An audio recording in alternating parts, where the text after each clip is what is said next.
Bonjour! Aujourd'hui, on va faire la révision pour l'examen sur la séquence 9 des ondes et des sens.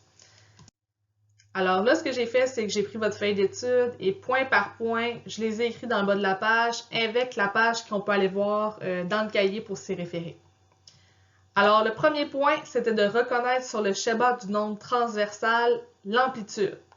Alors, l'amplitude, ça, c'est la hauteur de la corde à partir du milieu. Ou encore, vous pouvez partir d'en bas, d'un creux, et mesurer jusqu'au milieu de la corde combien ça mesure. Donc, attention de ne pas prendre le sommet avec le creux en même temps. Il ne faut pas faire cette erreur-là.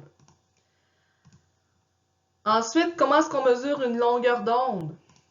C'est la distance entre deux sommets, donc dans ce cas, c'est 40 cm, ou encore la distance entre deux creux qui fait la longueur d'onde. Donc, finalement, c'est comme la distance entre chacune des vagues. Deuxième point, associer l'amplitude à la puissance d'un son en décibels. Alors, pour l'amplitude, plus l'amplitude est grande, donc c'est-à-dire la pression, plus les vagues sont grandes, plus le son va être fort. Donc, ça veut dire que les particules sont plus comprimées, alors le son va paraître plus fort dans votre oreille. Au contraire, on peut remarquer que si les vagues sont plus petites, donc moins grandes, si l'amplitude est plus petite, alors le son va être plus faible. Et comment est-ce qu'on mesure ça? Le son, la puissance d'un son, ça c'est en décibels. Alors, en fait, quand ton amplitude est très grande, bien forcément ton son est plus fort et le son, bien, on va dire qu'il est en décibels. C'est-à-dire un son à, par exemple, 60 décibels, ben c'est beaucoup moins fort qu'un son à 100 décibels qui va être vraiment plus puissant. En fait, il va être 10 000 fois plus puissant.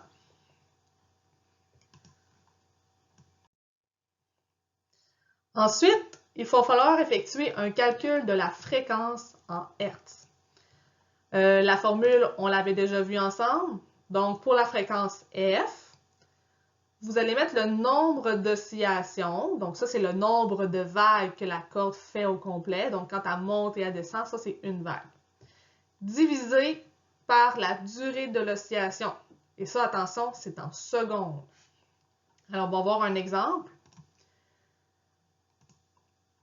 Par exemple, ici, ce que je vois, la personne, elle fait aussi la corde 3 fois en 2 secondes. Donc, si elle part d'en haut, donc elle le fait osciller une fois. Ensuite, elle le refait osciller une autre fois. Et encore une autre fois. Donc, vous voyez, monte, descend. C'est une oscillation.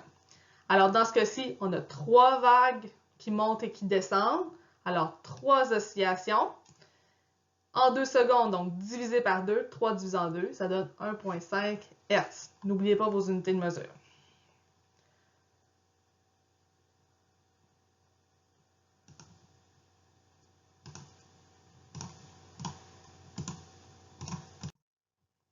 Ensuite, il faut associer la fréquence d'une onde à la tonalité du son.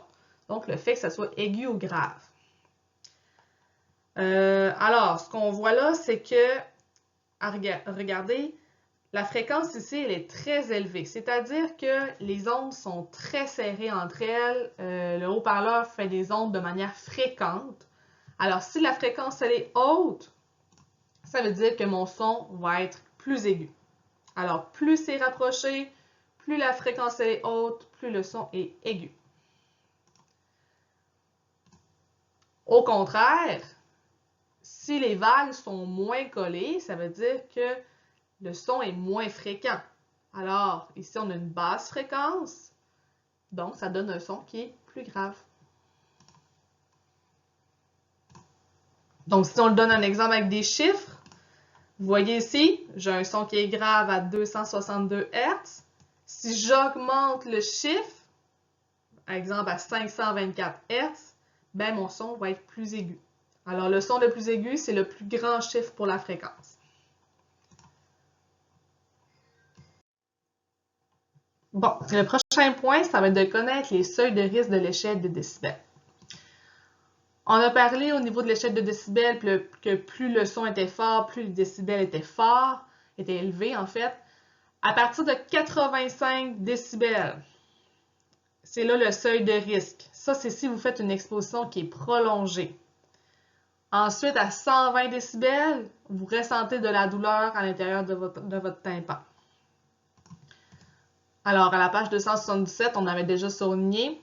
Donc oui, la douleur se situe à 120 décibels. Autour de 140 décibels, il y a un risque de déchirure de tympan. Mais on n'a pas besoin de se rendre à 140 décibels pour avoir du dommage. Seulement à 85 décibels, si on ne se protège pas, ben, de manière prolongée, il va y avoir des effets négatifs.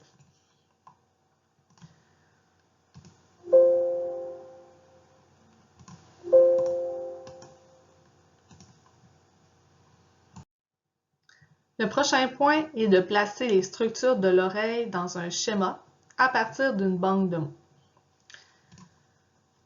Alors, vous allez avoir des schémas qui vont un peu ressembler à ça.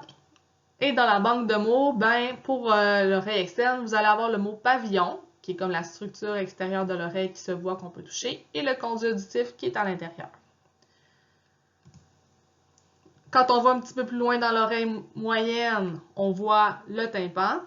Et il y a les trois osselets qui sont reliés les uns aux autres. Dans l'ordre, on a le marteau qui est relié avec le tympan. Ensuite, on a l'enclume. Et ensuite, après l'enclume, on va avoir l'étrier. Et quand on se rend dans l'oreille interne, on a le vestibule qui est ici. On a les canaux semi-circulaires qui sont comme trois demi-cercles. On a la cochlée qui est super importante qui nous permet de capter le son. Et on a deux nerfs. On a le nerf vestibulaire. Vestibulaire, pourquoi? Parce qu'il est connecté avec le vestibule. Et on a le nerf cochléaire. Pourquoi? Bien, il est connecté avec la cochlée. Et les deux nerfs vont se rejoindre ensemble pour faire le nerf auditif.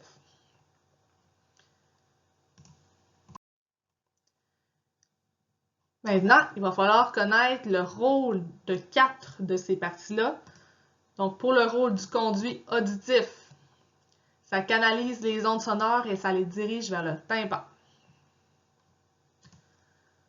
Lui, le tympan, son rôle, c'est une genre de membrane, un peu comme une membrane de tambour, qui va vibrer, qui va osciller en même temps que les ondes sonores qui vont la frapper. Pour la cochlée, lui, son rôle, il y a comme des petits cils à l'intérieur, ça va être de transformer les ondes mécaniques du son en influx nerveux qui vont s'en aller au cerveau. Et finalement, le rôle des canaux circulaires, attention, ça c'est dans une page différente. Les canaux semi-circulaires, eux autres, ne servent pas à entendre. Leur rôle, c'est dans le maintien de l'équilibre. Par la suite, il faudra replacer les différents types d'ondes dans le spectre électromagnétique. Donc, regardez un peu comment les ondes sont faites, c'est-à-dire à gauche, les ondes radio, les ondes sont très distancées. Pourquoi? La fréquence, elle est faible, elle est basse. Alors, en premier lieu, on a les ondes radio. Un peu plus énergétiques, on a les micro-ondes. Un petit peu plus énergétique encore, on a les rayons infrarouges. Donc, vous voyez que les ondes ont tendance à se rapprocher de plus en plus parce que leur fréquence augmente de plus en plus que je vais vers la droite. Tout de suite après, attention, ça va être la lumière visible. C'est la seule onde qu'on peut voir dans toutes ces ondes-là. Les autres ne sont pas visibles. Quand j'arrive après ça aux rayons ultraviolets, là, ça commence à être plus dangereux qu'au monde parce que plus la fréquence est haute, plus ces ondes-là ont de l'énergie et donc plus elles sont dangereuses pour l'humain. Alors, rayons ultraviolets, un peu plus dangereux, les rayons X et encore plus dangereux, les rayons gamma. Maintenant, je veux savoir les ondes électromagnétiques ayant le plus ou le moins d'énergie et la plus petite ou la plus grande longueur d'onde.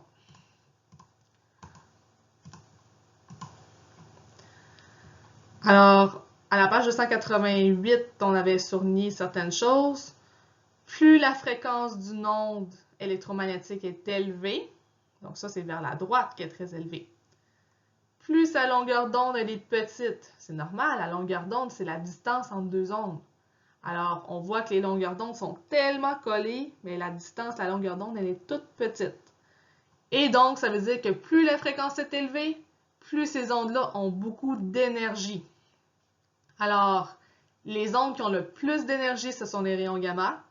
Les ondes qui ont la plus petite longueur d'onde, ce sont les rayons gamma. Les ondes qui ont la plus grande fréquence, ce sont les rayons gamma. Puis les ondes radio, ben, c'est tout le contraire. Petite fréquence, peu d'énergie, pas beaucoup, et une grande longueur d'onde. Décrire une application médicale pouvant être associée à un certain type d'onde. Donc, page 289. On peut utiliser les rayons X pour faire des radiographies pour voir les os du corps humain. Deuxième choix, on peut faire une IRM, soit une imagerie par résonance magnétique, qui va utiliser les ondes radio.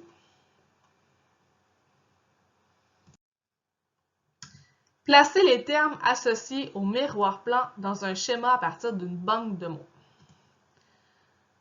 Alors, vous allez avoir un schéma pas mal similaire à celui-là, excepté que les mots dans le schéma ne sont pas placés. Ils sont placés dans une banque de mots à côté. Alors, il faudra être à l'aise de replacer un rayon incident. Ça, c'est un rayon qui débute, qui part d'un objet. Donc, un rayon incident qui s'en va vers le miroir. On a le miroir qui est vertical ici. La normale du miroir, c'est perpendiculaire. Okay, donc, ça fait un bel angle de 90 degrés avec le miroir. Et ensuite, on a un rayon réfléchi. Le rayon réfléchi, lui, il est reflété par le miroir et s'en va dans nos yeux.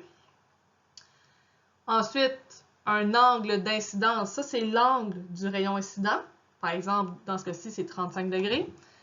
Et l'angle de réflexion, ben, il va être le même angle, 35 degrés dans ce cas-ci. Et lui, il s'en va vers nos yeux.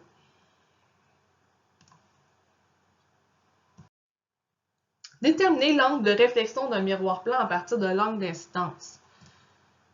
Ben, ça va être un petit peu comme on a vu dans l'image tantôt. Si l'angle de départ est 35 degrés, l'angle de réflexion va être exactement le même. Les deux sont égaux. Donc, si je te dis que l'angle d'incidence est de 20 degrés, l'angle de réflexion va être 20 degrés aussi. Différencier une lentille divergente d'une lentille convergente. Je m'en vais pas trop loin avec ça. Regardez la forme de cette lentille-là, qu'elle est comme un peu bombée. Si elle est bombée, ça veut dire que c'est une lentille qui est convergente. Au contraire, si vous voyez que comme il y a deux creux qui sont creusés dans une lentille, on a une lentille qui est divergente dans ce cas-ci. La grosse différence avec les rayons divergents vont se disperser, ils vont s'éloigner. Alors que quand on a une lentille convergente, les rayons ont tendance à se rapprocher entre eux au lieu de s'éloigner. Dessiner les rayons réfractés qui traversent ces deux types de lentilles. Je reprends la même image. En fait, ce sont les rayons verts que vous allez devoir dessiner. On a des rayons rouges qui arrivent dans la lentille. Quand on a une lentille convergente qui est bombée, les rayons s'en vont tranquillement pas vite pour se rejoindre dans un seul point qui s'appelle le foyer. Le foyer, dans le fond, c'est ce qui permet d'avoir une image claire.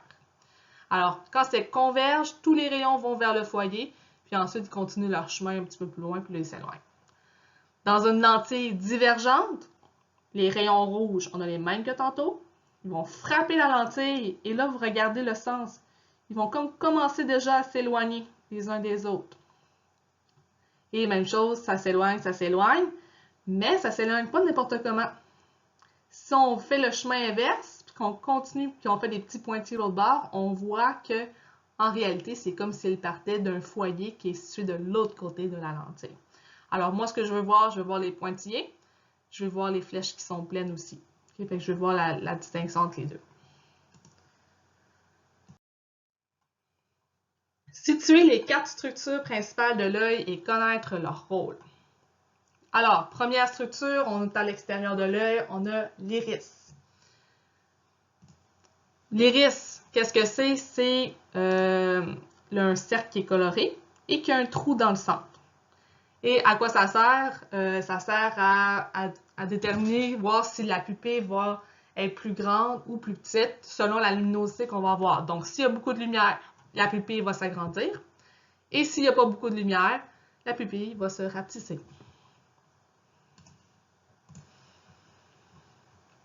Un autre partie, la cornée. La cornée, remarquez bien, elle est devant l'iris. Okay? Et ça, c'est la couche à l'extérieur. Elle va recouvrir l'iris, elle va recouvrir la pupille. Et qu'est-ce que ça fait? Ça va faire une première déviation lumineuse pour qu'on puisse avoir une image nette qui va être formée au fond de la rétine. Ensuite, on a le cristallin.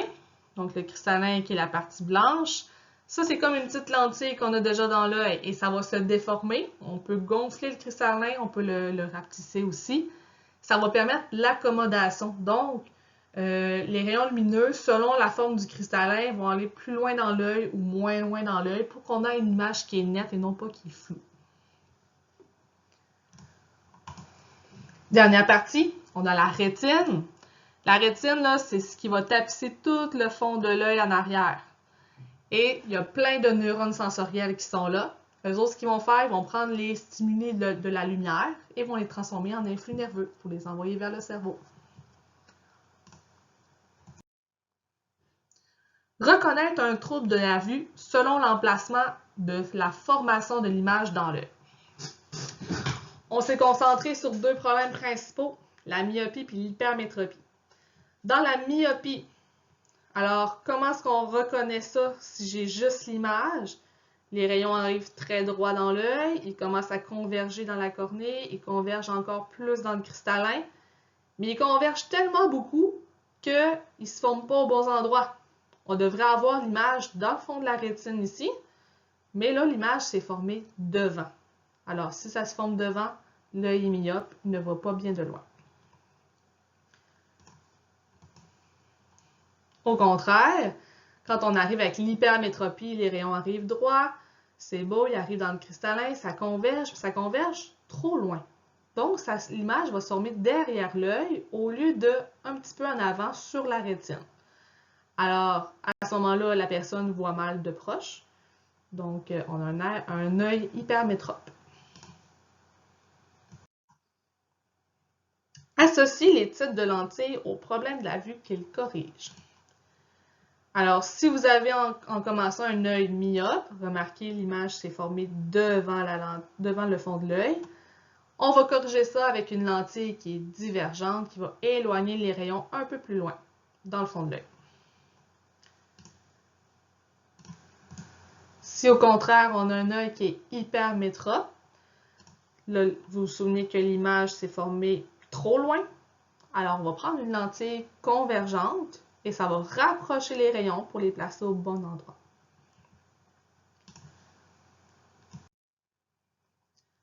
Ensuite, nommez les 3 sensations qui peuvent être perçues par le toucher. Vous voyez, de manière très simple, première sensation, tu peux ressentir de la pression sur ta peau. Deuxième sensation, la température, le chaud, le froid. Et troisième sensation, si la pression est trop intense et que la température est trop intense, ben tu peux ressentir de la douleur.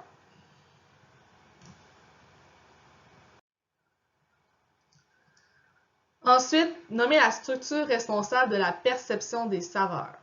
Donc, sur la langue, on a des petits trous qui s'appellent des papilles gustatives. Et dans le fond de chacun de ces petits trous-là, là on voit ça en vert que c'est connecté, on a des bourgeons gustatifs. Ce sont les bourgeons gustatifs qui nous permettent de capter les saveurs. Et c'est eux autres qui vont faire un influx nerveux qui va s'en aller dans le cerveau pour te dire que ça goûte sucré, que ça goûte salé, que ça goûte amer, etc. Donc, c'est le bourgeon gustatif qui te permet de percevoir les saveurs.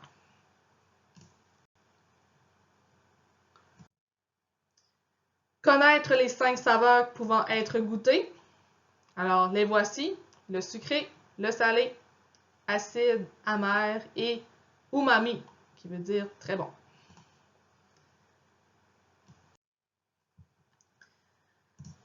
Dans ce cas-ci, on veut que vous complétiez avec une banque de mots les étapes de la perception des odeurs.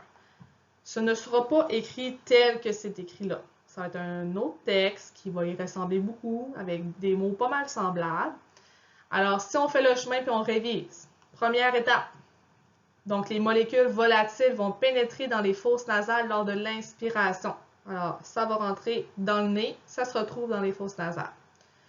Étape numéro 2, les cellules olfactives, donc les petits cils, vont émettre un influx nerveux lorsque leurs cils entrent en contact avec les molécules. Alors, les molécules vont aller chatouiller les cils qui sont juste dans le haut de la fosse nasale et ça va faire un influx nerveux.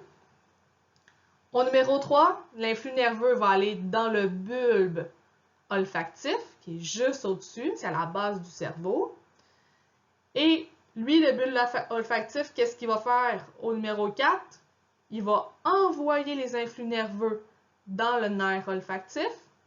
Et le nerf olfactif va aller les porter où? Dans l'aire olfactive, donc dans la zone olfactive du cerveau qui va traiter l'information. Et là, c'est là que tu vas dire que ça sent une odeur particulière, par exemple, les fleurs.